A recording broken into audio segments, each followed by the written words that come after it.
That day will never come. So it was Savelli. From the sounds of it, he came back after Modeste had already died. I always thought it was just a legend. But if it's true, then this must be the place where they found their secret ingredient, the birthplace of Gateau de Bourg. In that case, what does that say about the death of Modeste? If it's all true, maybe Savelli really did have something to do with it. The taste of Gateau de Bourg has changed. Modeste was convinced of this, even though everyone swore they couldn't tell. Being the perfectionist that he was, he refused to accept even the slightest flaw in his work.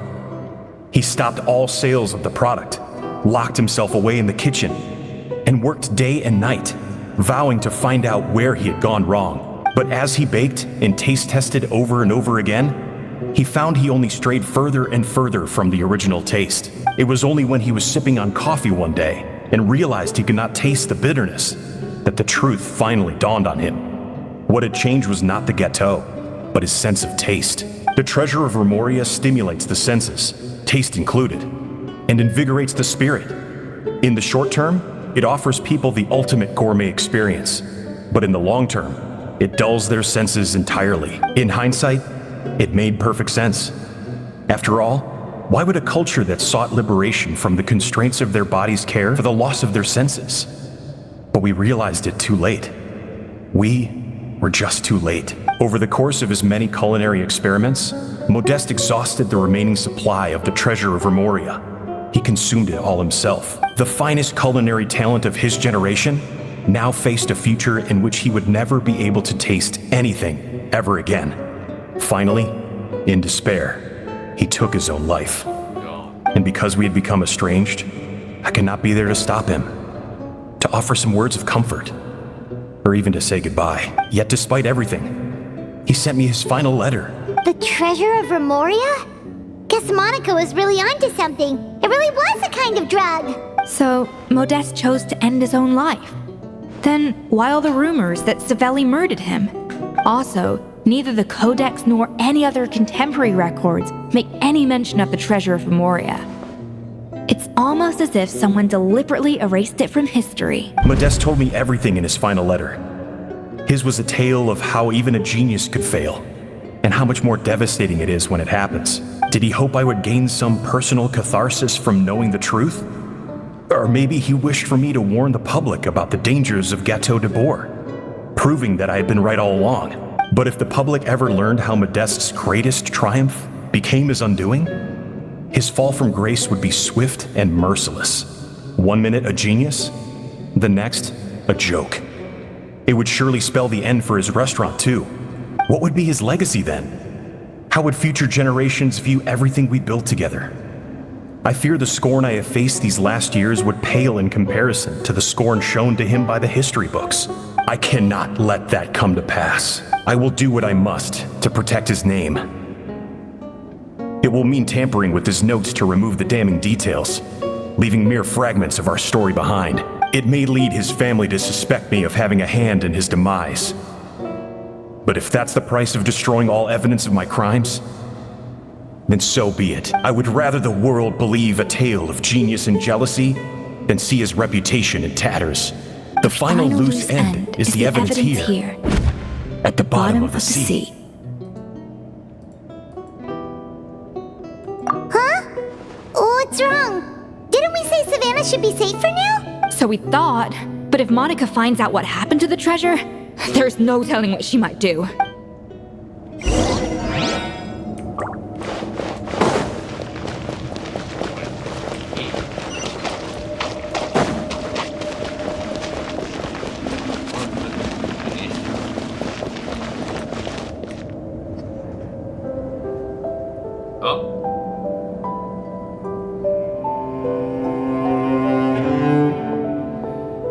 The treasure of Remoria.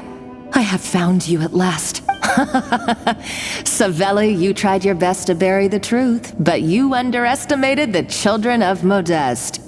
Some fragments of his diary escaped your clutches, and we have held on to them for generations. But I have to thank you too, Savannah. Without your help retrieving the Codex, and with it the last piece of the puzzle, I may never have found this place. But now, Finally, the secret to Remoria's military might is within my grasp.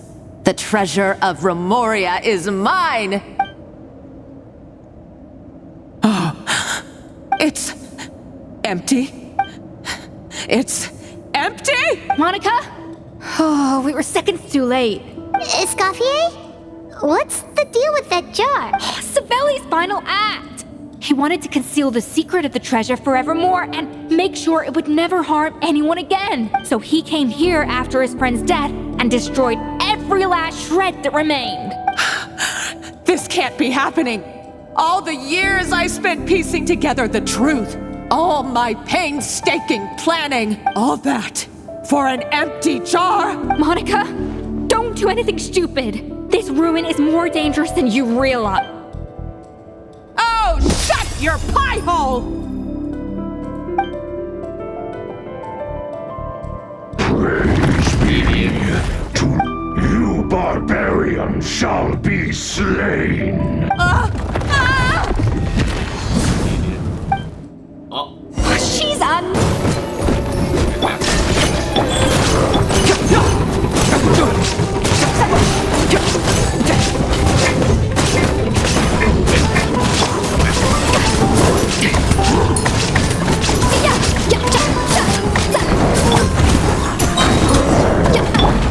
Wait, escape? Why is this place still shaking?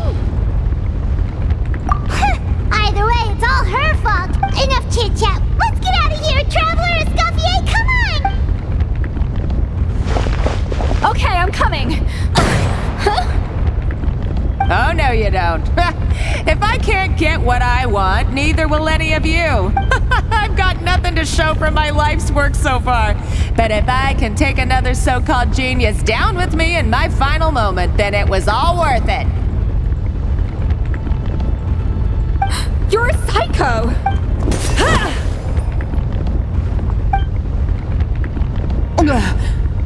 Savannah? Oh, when did you wake up? I may be a lousy chef, but it looks like I'm not a complete waste of space. Traveler? Okay, let's go!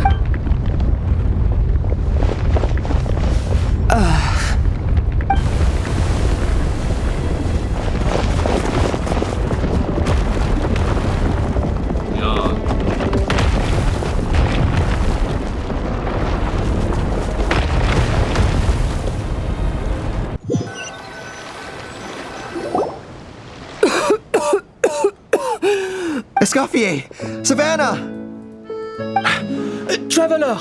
And Paimon! Venejem, what are you all doing here? What did you expect us to do? Stay at the restaurant and sit on our merry derrieres? While the Traveler and Escoffier were out here risking their lives? We had to do something, even though that something ended up being, well, waiting for you here instead.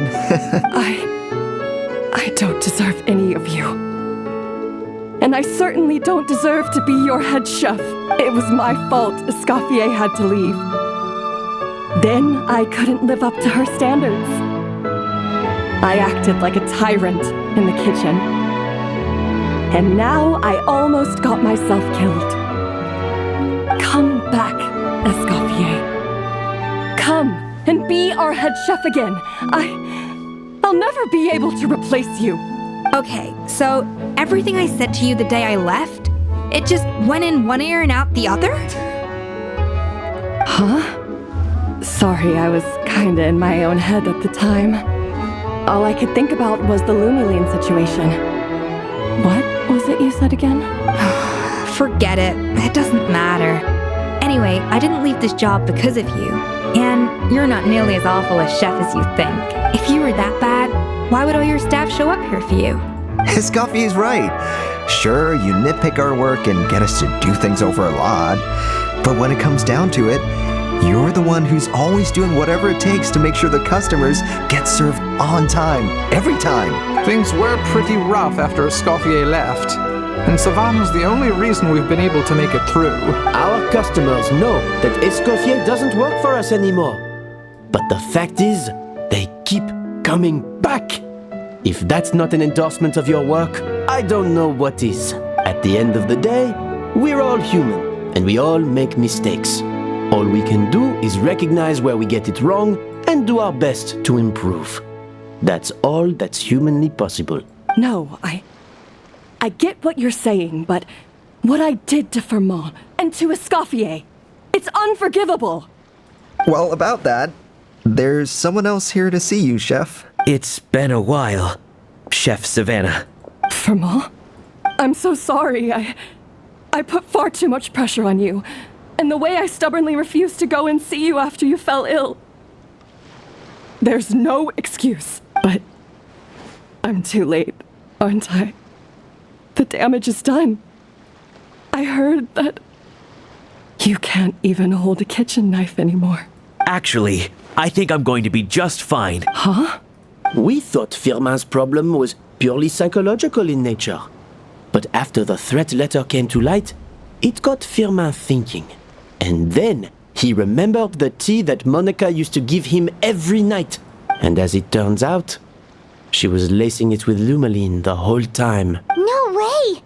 Doesn't that cause nerve damage? It can. High doses pose a risk of serious nervous and sensory complications. But if you calculate the dosage carefully, you can control the extent of its effects. A small dose might simply make a person more emotional. Whether that means more fragile or more hot-tempered? No wonder it seemed like you'd lost your edge. I asked my friends at the Fontaine Research Institute about it. They said that with the low dose I was taking, the risks are pretty small. They also fixed me up with some meds and said I should recover in no time.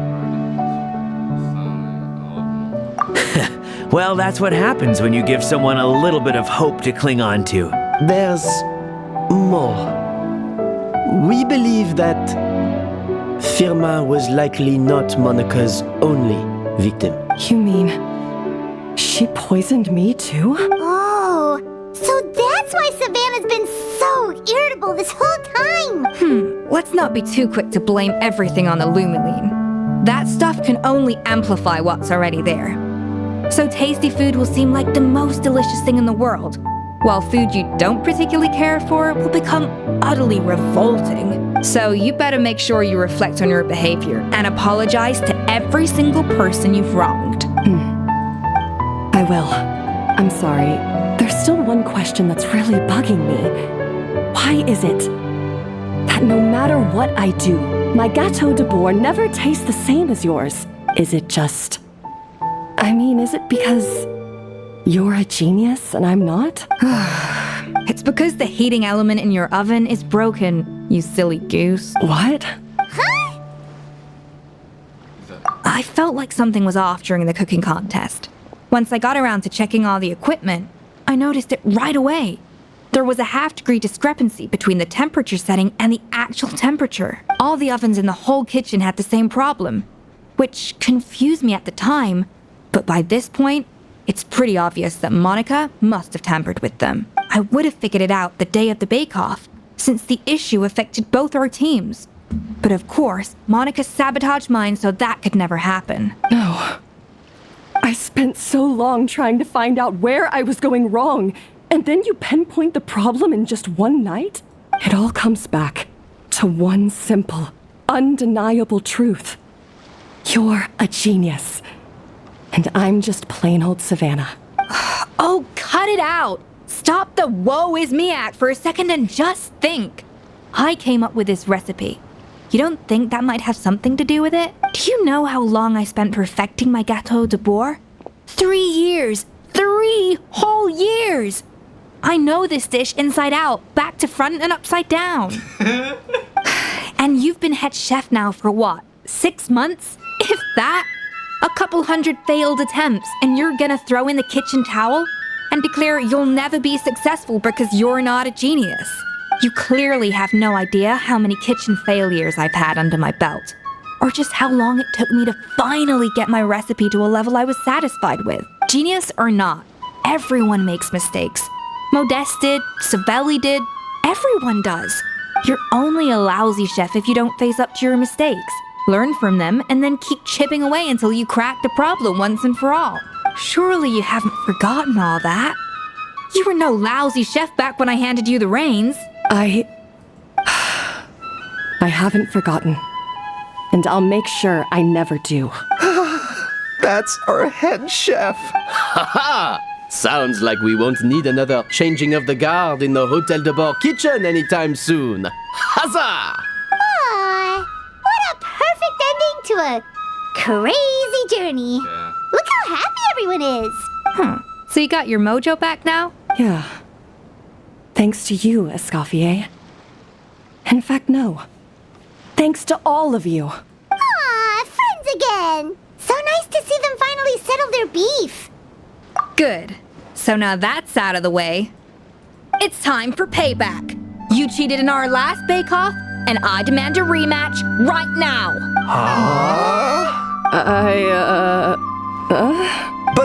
But that was mostly Monica's fault, wasn't it? Right. And also, does it have to be right now? Savannah's only just got her mojo back, and you barely escaped from a death trap. No excuses. This is a cooking contest between two top chefs, and nothing will stand in its way. So grab your spatula and get ready, because this rematch is happening today. Right now, this instant. Hey, so, this whole time you were salty about losing? The second cooking contest commences now! This time, no more games, and no holding back!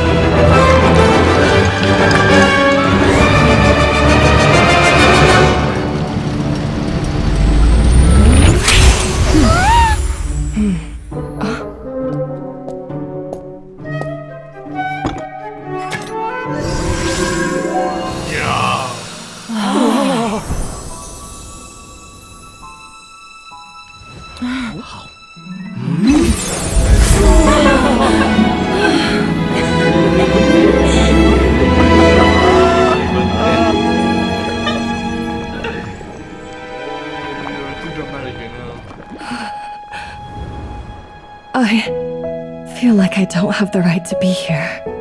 Hey, what are you so afraid of? You can't unbake it now. And if you don't serve it, then good or bad, you'll never find out how to improve. If you're too scared to fail, you'll never know what real success tastes like. So? Embrace your failure. Taste it. Digest it. That's the way to success. I don't know. Sounds like it's easier said than done. I'll do it. Here's me. Dude.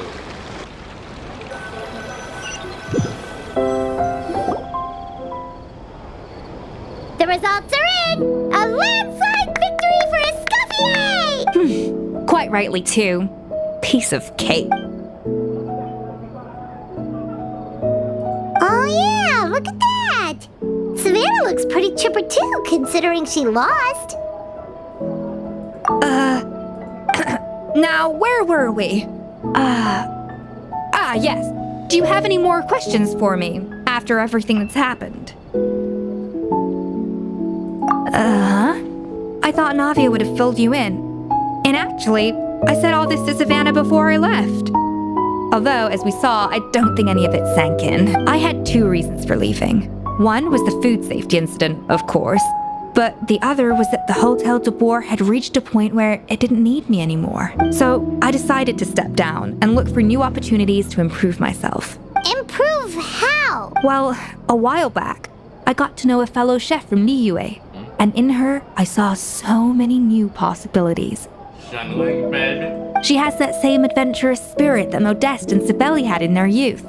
Slime mucus, lizard tails. With her, nothing's off the table. There's a whole world of new flavors out there waiting to be explored, hiding away in ingredients we overlook.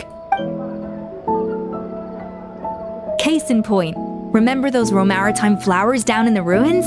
I used them in the cooking contest just now. Did you taste the difference? What? Paimon didn't notice at all. Half of the art of cooking is dissecting the recipes of previous chefs and figuring out the exact constellation of elements that gave their work its signature taste. And the other half, it lies in freeing yourself from the confines of the kitchen. You've got to go out and explore the endless possibilities out there. Uh-oh. Paimon's suddenly not sure she wants to try your cooking anymore. Hey, yo. That's not insulting you. Well, I'm always down to be right. Don't worry, it's not going to be a free-for-all like in Modeste's time. Before I put anything into my food, I'll obviously do my research, make sure it doesn't contain any harmful substances. In the meantime, take this. It's a recipe for Petit Gâteau de Bourg revised version. I tweaked it to suit your needs as busy adventurers. Hope you enjoy, and remember, feedback is always welcome. All right! So, do you ever see yourself returning to Hotel de Bourg? Oh, of course. I've already promised Banishem that I'll come back every once in a while to make sure the quality of the food remains at an acceptable level. You know, Paimon's still a little disappointed that we never got to see the treasure of Remoria. Surely Monica wouldn't have gotten drawn in so deeply if it wasn't for all the mystery surrounding the original Gâteau de Bourg. She practically dedicated her life to finding the lost pieces of Modeste's diary. Then went to all that trouble to infiltrate the Hotel de Bourg. And in the end, it was all for nothing. She sold her soul for a drink, then had her rude awakening. Since you mentioned the treasure, between Modeste's writings and what we saw in those ruins, I think I may have figured out the truth. The so-called treasure of Remoria was most likely a substance that the Remorians extracted from lumitoids, better known to us as lumiline. Huh? So then, why all the hype back in the early days of Gâteau de Bourg? Don't forget, it was a very different era. We could barely even refine sugar back then, so desserts were very much in their infancy. In a world of bland food, it's no wonder that the first thing to really excite people's taste buds took the world by storm. And as for the lumiline, it may well have been somewhat valuable in ancient times. But these days, it's just another drug from the Fontaine Research Institute. Even if Savelli hadn't destroyed it all, I doubt it would be worth that much these days. So after all that, there was nothing in those ruins but worthless junk. Feels strange to say it, but Paimon almost feels sorry for Monica. She sacrificed it all only to get nothing in return. Hey! Navia. Huh? Navia? You just got back from that underwater ruin, right? Well, check it out. They ran a special issue. Did you see anything like this down there? Freshly unearthed from the ruins of Remoria. A magnificent jar thought to be over 1,000 years old. Experts say it has immense artistic and historical value. It could be worth an absolute fortune. Wait, isn't that the jar they used to hold the treasure? If only it was still in one piece. Some butterfingers must have dropped it or something. Ugh, it's such a shame.